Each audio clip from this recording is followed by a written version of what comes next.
स्वागत है। आज हम गोता लगा रहे हैं इंडियन कॉन्ट्रैक्ट एक्ट 1872 की दुनिया में और ख़ास तौर पर फोकस करेंगे इसकी शुरुआती मगर बहुत ही इम्पोर्टेंट सेक्शंस पर, सेक्शन 1 से 75 तक। हमारे पास जो जानकारी है वो इन सेक्शंस का आप कह सकते हैं पूरा ब्यौरा देती है। हाँ, बिल्कुल। हमारा मकसद है कि ये जो लीगल कॉन्सेप्ट्स हैं, फाउंडेशनल कॉन्सेप्ट्स, इनको ऐसे समझें कि ये दिमाग में बैठ जाएं, याद रखना आसान हो जाए। सही बात है। हम हिंदी और अंग्रेजी दोनों का इस्तेमाल करेंगे ताकि टेक्निकल टर्म्स और उनके मतलब दोनों एकदम साफ हों।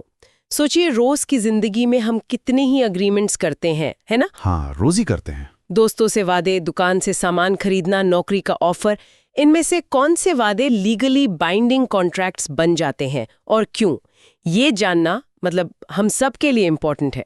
तो चलो देखते हैं इसमें क्या है। बिल्कुल सही कहा। ये सेक्शन सिर्फ लॉयर्स या लॉ स्टूडेंट्स के लिए ही नहीं है। ये हर उस इंसान के लिए काम के हैं जो कभी ना कभी कोई सौदा, कोई लेन देन, कोई समझौता करता है। ये जानना कि आपका या किसी और का वादा कब कानूनी तौर पर लागू करवाया जा सकता है, ये आपको एक तरह से ताकत देता है, एम्पावर करता है। तो शुरू करते हैं बिल्कुल बेसिक से। सेक्शन 1 तो बस नाम और पता बताता है, द इंडियन कॉन्ट्रैक्ट एक्ट 1872 पूरे भारत में लागू। हाँ, वो तो ठीक है। असली कहानी शुरू होती है सेक्शन 2 से, जहां डेफिनेशंस दी गई हैं, परिभाषाएं। ये कॉन्ट्रैक्ट कानून की ABC है। इनको समझना मतलब नींव पक्की करना। हाँ, सेक्शन 2 को समझना बहुत बहुत जरूरी है, याद रखने के लिहाज से भी। सोचिए, कॉन्ट्रैक्ट बनने की कहानी यहीं से शुरू होती है। सबसे पहले आता है प्रपोजल या ऑफर, जिसे हिंदी में प्रस्थापन कहते हैं। अच्छा। जब एक व्यक्ति दूसरे के सामने कुछ करने या न करने की इच्छा रखता है ताकि दूसरा हाँ कह दे। सीधा सा। और जब वो दूसरा व्यक्ति हाँ कह देता है तो वो बन जाती है एक्सेप्टेंस, यानी स्वीकृति। करेक्ट। तो फॉर्मूला 1 क्या हुआ? Proposal plus acceptance equals to promise, मतलब प्रतिज्ञा। है ना आसान? बिल्कुल, एकदम। अब इस प्रॉमिस को अग्रीमेंट यानी करार बनने के लिए क्या चाहिए? सेक्शन 2D कहता है कंसिडरेशन, प्रतिफल। प्रतिफल मतलब? आसान भाषा में कहें तो कुछ के बदले कुछ, समथिंग इन रिटर्न। ये वो कीमत है जो हर पार्टी दूसरे के वादे के लिए चुकाती है या चुकाने का वादा करती है। तो formula 2, promise plus consideration equals to agreement, करार। ये है सेक्शन 2E। अच्छा, ठीक है। तो सारे अग्रीमेंट क्या कॉन्ट्रैक्ट होते हैं? यहीं पर आता है सेक्शन 2H का सबसे बड़ा पॉइंट। कॉन्ट्रैक्ट मतलब अनुबंध, वो अग्रीमेंट है जो कानून द्वारा लागू करने योग्य हो, एनफोर्सेबल बाय लॉ। हाँ, यही की है। तो final formula, agreement plus enforceability by law equals to contract, अनुबंध। बिल्कुल। और यहीं पर सेक्शन 2G और 2I भी याद रखने जरूरी हैं। जो अग्रीमेंट कानून द्वारा एनफोर्सेबल नहीं है वो कहलाता है वॉइड, शून्य। सेक्शन 2G मतलब वो शुरू से ही बेकार है, जैसे किसी इल्लीगल काम का समझौता। ओके, वॉइड मतलब बेकार। हाँ, और जो अग्रीमेंट एक पार्टी की मर्जी पर इन्फोर्सेबल हो पर दूसरी की मर्जी पर नहीं, वो कहलाता है वॉइडेबल, शून्य करणीय। सेक्शन 2I जैसे अगर किसी से डरा धमकाकर हाँ कहलवाई हो तो जिसकी मर्जी के खिलाफ हुआ वो चाहे तो कॉन्ट्रैक्ट रद्द कर सकता है। ये वॉइड और वॉइडेबल का फर्क समझना बहुत बहुत क्रिटिकल है। वॉइड मतलब डेड ऑन अराइवल, कभी कॉन्ट्रैक्ट था ही नहीं। हाँ बिल्कुल। और वॉइडेबल मतलब बीमार कॉन्ट्रैक्ट, जिसे पीड़ित पार्टी चाहे तो ठीक इन्फोर्स कर सकती है या खत्म कर सकती है। हाँ, समझ गई। अब बात करते हैं प्रपोजल और एक्सेप्टेंस के आने जाने की, कम्युनिकेशन की। सेक्शन 4 बताता है कि कम्युनिकेशन का पूरा होता है।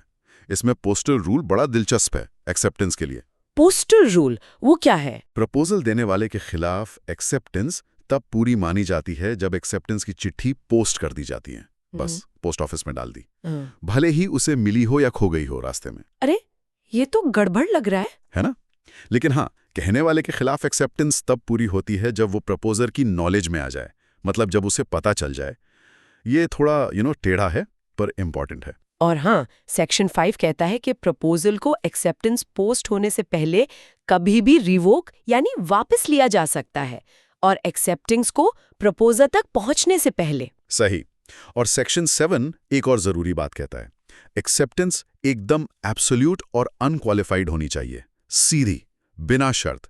अगर एक्सेप्टर ने कोई शर्त लगा दी, हाँ पर, तो वो काउंटर ऑफर बन जाता है, ओरिजिनल प्रपोजल खत्म। अच्छा, कोई इफ्स एंड बट्स नहीं। बिल्कुल। तो ये थे कॉन्ट्रैक्ट बनने के शुरुआती इंग्रेडिएंट्स, प्रपोजल, एक्सेप्टेंस, कंसिडरेशन और उनके कम्युनिकेशन रूल्स। ये सेक्शंस 2 से 9 तक का एक तरह से निचोड़ है। ठीक है, तो हमने समझ लिया कि अग्रीमेंट बनता कैसे है, पर हर अग्रीमेंट तो कोर्ट नहीं ले जा सकते हैं ना। तो सवाल उठता है, कौन सा अग्रीमेंट कॉन्ट्रैक्ट बनता है? वो एनफोर्सेबिलिटी बाय लॉ वाली बात कहाँ से आती है? यहीं पर सेक्शन 10 काम आता है। ये कॉन्ट्रैक्ट की चेकलिस्ट है। हाँ बिल्कुल, चेकलिस्ट ही समझिए। सेक्शन 10 कहता है कि एनफोर्सेबल होने के लिए अग्रीमेंट में क्या क्या होना चाहिए। पहला, पार्टीज कॉम्पिटेंट टू कॉन्ट्रैक्ट, पक्षकार सक्षम होने चाहिए। सक्षम मतलब? सेक्शन 11 बताता है कौन सक्षम है। बेसिकली 3 तरह के लोग सक्षम नहीं माने जाते। पहला, माइनर, अवयस्क, मतलब जो 18 साल का न हो या जो भी एज ऑफ मेजॉरिटी हो। ठीक है, नाबालिग नहीं कर सकते। दूसरा, पर्सन ऑफ अनसाउंड माइंड, अस्वस्थ चित्त व्यक्ति, जिसे सेक्शन 12 समझाता है कि जो कॉन्ट्रैक्ट करते समय उसे समझने या रैशनल फैसला लेने लायक न हो। और तीसरा, पर्सन डिस्क्वालिफाइड बाय लॉ, कानून ने ही मना कर रखा हो जिसे। ओके, तो वयस्क, दिमागी तौर पर ठीक और कानूनी रूप से योग्य होना चाहिए। ठीक है, दूसरा पॉइंट क्या था चेकलिस्ट में? दूसरा और शायद सबसे पेचीदा पॉइंट है फ्री कंसेंट, स्वतंत्र सहमति। सेक्शन 13 कहता है सहमति तब होती है जब 2 या ज्यादा लोग एक ही बात पर एक ही मतलब से सहमत हों। कंसेंसस एड एडम कहते हैं इसे।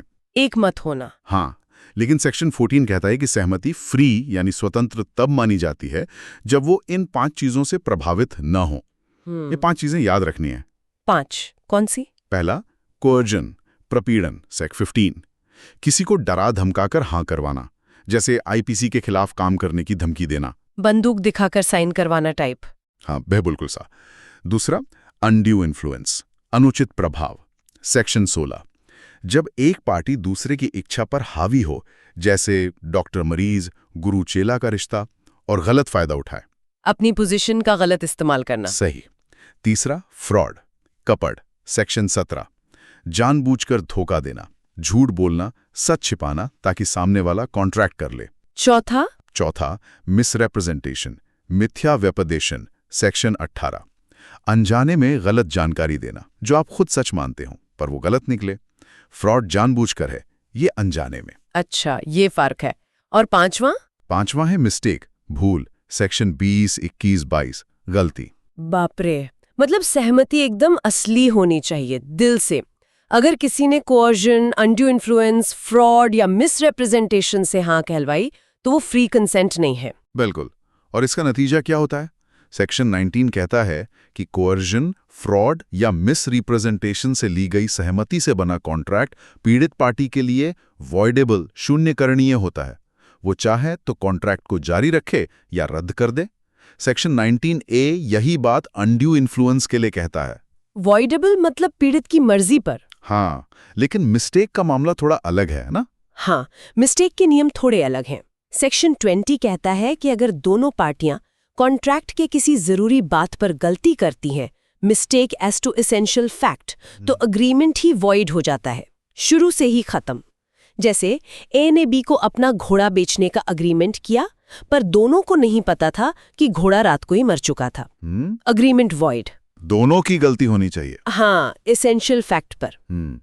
लेकिन सेक्शन 21 कहता है कि अगर गलती भारत के कानून की है, मिस्टेक ऑफ इंडियन लॉ, तो कॉन्ट्रैक्ट वॉइडेबल नहीं होता। कानून न जानना कोई बहाना नहीं है। Ignorance of law is no excuse, सुना है ये तो, वही बात है। और सेक्शन 22 कहता है कि अगर गलती सिर्फ एक पार्टी की है, यूनिलैटरल मिस्टेक ऑफ फैक्ट, तो भी कॉन्ट्रैक्ट आमतौर पर वॉइडेबल नहीं होता।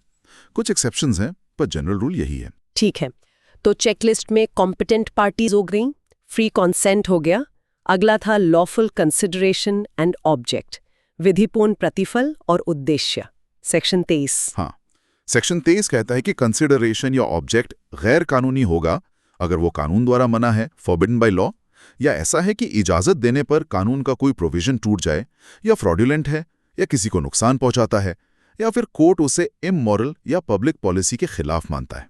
इमोरल या अगेंस्ट पब्लिक पॉलिसी, इसका क्या मतलब हुआ? ये कोर्ट तय करता है केस बाय केस। जैसे किसी सरकारी नौकरी को बेचने का अग्रीमेंट, या किसी के खिलाफ झूठी गवाही देने का अग्रीमेंट, ये सब पब्लिक पॉलिसी के खिलाफ माने जाते हैं। और अगर कंसिडरेशन या ऑब्जेक्ट अनलॉफुल है तो अग्रीमेंट वॉइड, शून्य होगा। ओके।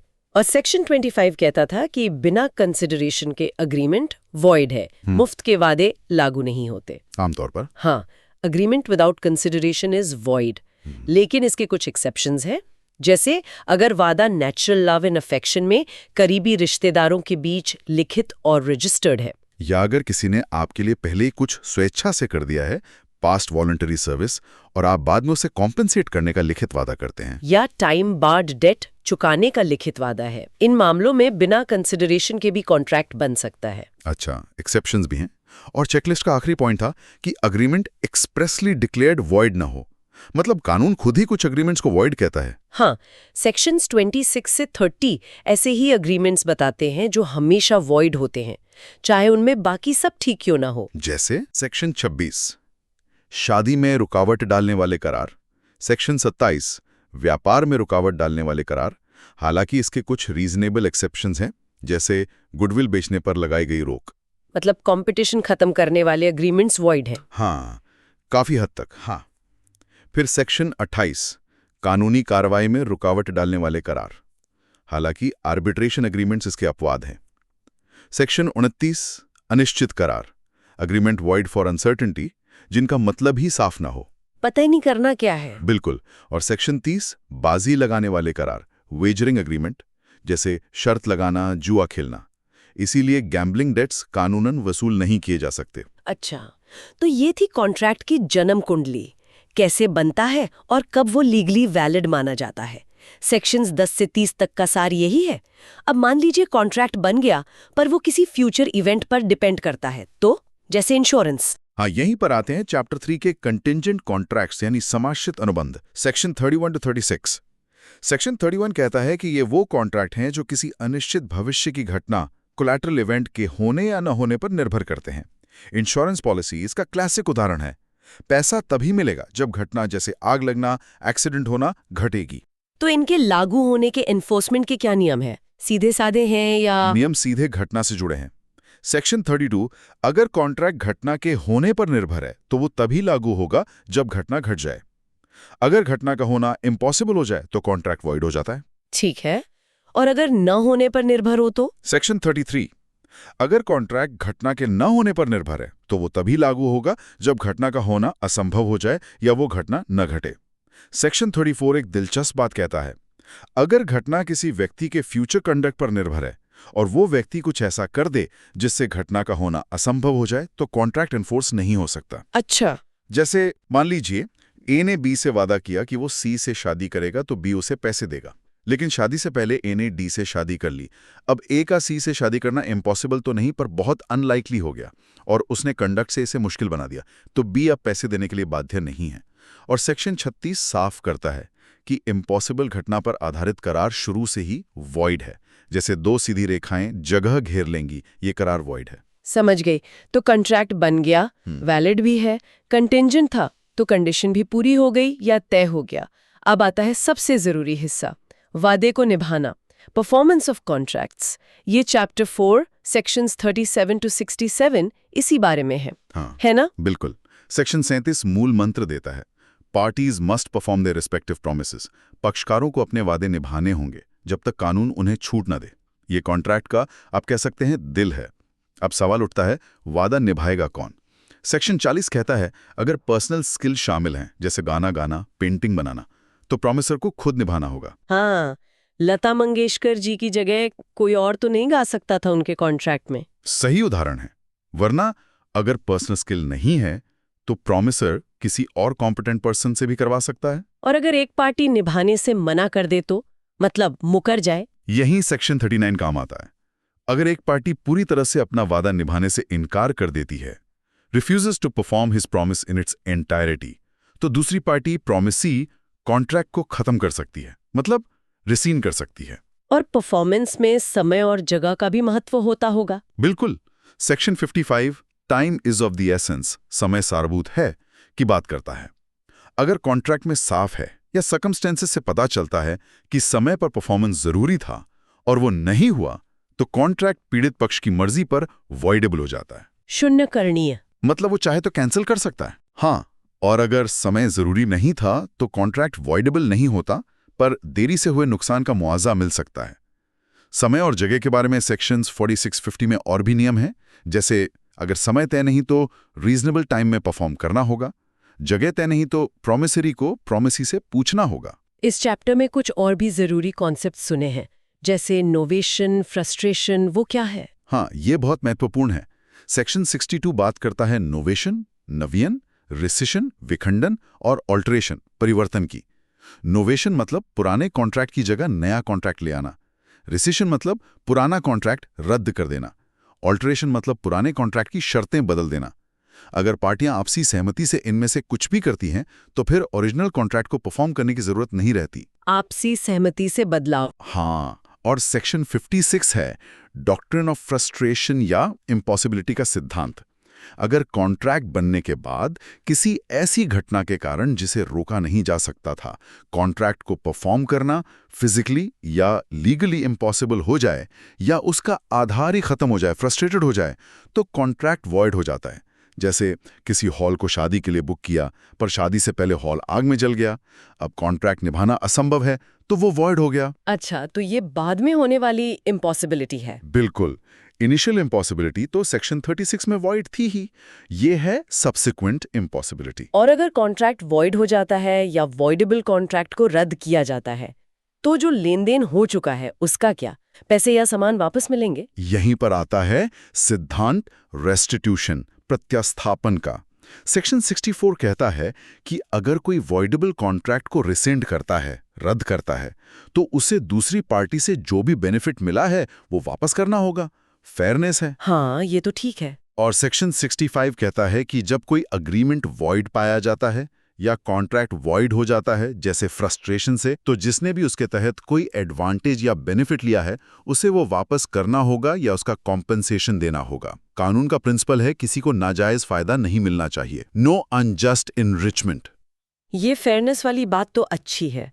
अब एक और दिलचस्प कॉन्सेप्ट आता है, क्वाजी कॉन्ट्रैक्ट्स। ये क्या चीज है? चैप्टर 5 सेक्शन 68 to 72 में है ये। क्वासी कॉन्ट्रैक्ट्स यानी अनुबंध जैसे संबंध। देखिए, ये असल में कॉन्ट्रैक्ट्स हैं ही नहीं, क्योंकि इनमें अग्रीमेंट होता ही नहीं, कोई ऑफर एक्सेप्टेंस नहीं होता। बिना अग्रीमेंट के कॉन्ट्रैक्ट, ये कैसे? ये तो कानून द्वारा थोपी गई ऑब्लिगेशंस हैं, दायित्व हैं, ताकि कोई अन्याय ना हो और किसी को बेवजह फायदा ना मिले। Prevention of unjust enrichment. कानून कहता है कि कुछ सिचुएशंस में बिना किसी अग्रीमेंट के भी एक व्यक्ति दूसरे को भुगतान करने या चीज लौटाने के लिए लीगली बाउंड है, जैसे कि कॉन्ट्रैक्ट हो। अच्छा, उदाहरण देंगे? समझ नहीं आया ठीक से। जरूर। सेक्शन 68 से 72 में 5 तरह की क्वाजी कॉन्ट्रैक्चुअल ऑब्लिगेशंस बताई गई हैं। एक, सेक्शन 68। अगर कोई इनकॉम्पिटेंट व्यक्ति, जैसे माइनर या अनसाउंड माइंड का व्यक्ति, को उसकी जरूरत की चीजें, नेसेसरीज ऑफ लाइफ सप्लाई करता है, तो वो उसकी प्रॉपर्टी से पैसे वसूल सकता है। पर्सनल लायबिलिटी नहीं, प्रॉपर्टी से। नेसेसरीज मतलब रोटी कपड़ा मकान टाइप? हाँ, और एजुकेशन, मेडिकल हेल्प वगैरह भी। दूसरा, सेक्शन 69। अगर कोई व्यक्ति किसी और के बदले वो पैसे चुकाता है जो दूसरा कानूनी तौर पर देने के लिए बाध्य था और चुकाने वाले का उसमें अपना इंटरेस्ट था, जैसे किराएदार ने मकान मालिक का प्रॉपर्टी टैक्स चुका दिया ताकि घर बिकने से बच जाए, तो वो रीइंबर्समेंट पा सकता है। ठीक है। तीसरा, सेक्शन 70। अगर कोई व्यक्ति किसी के लिए लीगली कुछ करता है या चीज देता है, फ्री में करने के इरादे से नहीं, और दूसरा उसका फायदा उठाता है, तो फायदा उठाने वाले को कंपनसेशन देना होगा। जैसे किसी ने गलती से आपके घर सामान डिलीवर कर दिया और आपने उसे इस्तेमाल कर लिया। अच्छा। चौथा, सेक्शन 71। Finder of goods. जिसे किसी और का खोया हुआ सामान मिलता है, उसकी जिम्मेदारी एक बेली जैसी होती है। उसे सामान की रीजनेबल केयर करनी होगी और असली मालिक को लौटाने की कोशिश करनी होगी। वो देखभाल पर हुए खर्च के लिए सामान रोक सकता है पर बेच नहीं सकता, कुछ एक्सेप्शंस छोड़कर। और पांचवा, सेक्शन 72। अगर किसी को गलती से, बाय मिस्टेक या जबरदस्ती, अंडर कोअर्जन, या कोअर्जन का मतलब सेक्शन 15 वाले से थोड़ा वाइडर है, पैसे या चीज मिलती है तो उसे वो वापस करनी होगी। जैसे बैंक ने गलती से आपके अकाउंट में ज्यादा पैसे डाल दिए। वाओ, मतलब कानून फेयरनेस पक्का करने के लिए अग्रीमेंट ना होने पर भी जिम्मेदारी डाल देता है। कमाल है। बिल्कुल। ये दिखाता है कि कानून सिर्फ आपसी सहमति पर नहीं, जस्टिस, इक्विटी और गुड कॉन्शियस के सिद्धांतों पर भी चलता है। तो हमने कॉन्ट्रैक्ट का बनना, उसकी शर्तें, उसे निभाना और यहाँ तक कि बिना कॉन्ट्रैक्ट की जिम्मेदारियां भी देख लीं। अब आखिरी पड़ाव, अगर कोई वादा तोड़ दे तो consequences of breach of contract. Chapter 73 से 75। हाँ, यहीं पर हर्जाना यानी डैमेजेस का कॉन्सेप्ट आता है। अगर एक पार्टी कॉन्ट्रैक्ट तोड़ती है, ब्रीच, तो दूसरी पार्टी को नुकसान होता है। सेक्शन 73 इसका मेन रूल बताता है। पीड़ित पक्ष को उस नुकसान के लिए कॉम्पेंसेशन मिलेगा जो ब्रीच से नेचुरली हुआ, naturally arose in the usual course of things, या जिसके बारे में पार्टीज को कॉन्ट्रैक्ट करते समय पता था कि ब्रीच से हो सकता है, लाइकली टू रिजल्ट। मतलब डायरेक्ट लॉस? हाँ, डायरेक्ट और फोर्सिएबल लॉस। लेकिन दूर के, इनडायरेक्ट या रिमोट नुकसान का कॉम्पेंसेशन नहीं मिलेगा। ये मशहूर English case Headley we Baxendale के सिद्धांत पर आधारित है।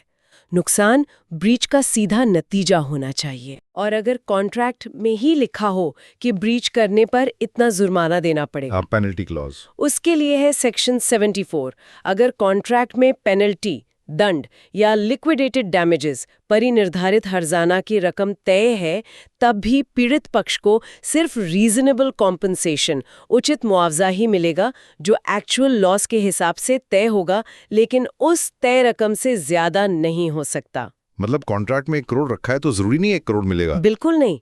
कोर्ट देखेगा कि असल नुकसान कितना हुआ और रीजनेबल कॉम्पनसेशन क्या है, जो 1 करोड़ से ज्यादा नहीं होगा। ये पेनल्टी क्लॉजेस को डिस्करेज करने के लिए है। और सेक्शन 75? सेक्शन 75 कहता है कि जो पार्टी राइटफुली कॉन्ट्रैक्ट को रिसिंड करती है, जैसे सेक्शन 39 के तहत जब दूसरी पार्टी ने परफॉर्म करने से मना कर दिया, या सेक्शन 55 में जब टाइम इज एसेंस था और देर हो गई, वो भी ब्रीच से हुए नुकसान के लिए कॉम्पनसेशन पाने की हकदार है। रिसिशन के साथ डैमेजेस भी मिल सकते हैं। तो ये थी हमारी भारतीय अनुबंध अधिनियम 1872 की धारा 1 से 75 की यात्रा। हमने देखा कि कैसे प्रपोजल और एक्सेप्टेंस मिलते हैं, कंसिडरेशन उन्हें अग्रीमेंट बनाता है, और कॉम्पिटेंसी, फ्री कंसेंट, लीगैलिटी उसे कॉन्ट्रैक्ट का दर्जा देते हैं। हमने void, voidable, contingent contracts, performance के नियम, क्वाजी कॉन्ट्रैक्ट्स और आखिर में ब्रीच के कॉन्सिक्वेंसेस को समझा।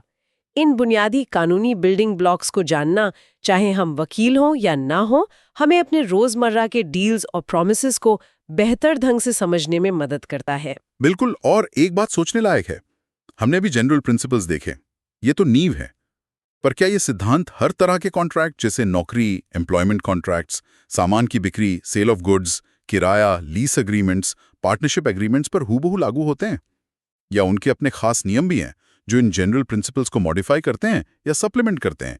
ये जानना भी जरूरी है। हाँ, स्पेसिफिक लॉज भी तो होते हैं। बिल्कुल। साथ ही आज की डिजिटल दुनिया में, जहां हम बिना पढ़े आई एग्री बटन क्लिक कर देते हैं, फ्री कंसेंट, स्वतंत्र सहमति, जो सेक्शंस 13 to 22 में इतनी महत्वपूर्ण बताई गई है, उसका क्या मतलब रह जाता है? क्या हम सच में समझते हैं कि हम किस चीज पर सहमत हो रहे हैं? ये सवाल दिखाते हैं कि कानून स्थिर नहीं है, वो समाज और टेक्नोलॉजी के साथ विकसित होता रहता है। इन पर सोचना हमें कानून की गहरी समझ की ओर ले जाता है।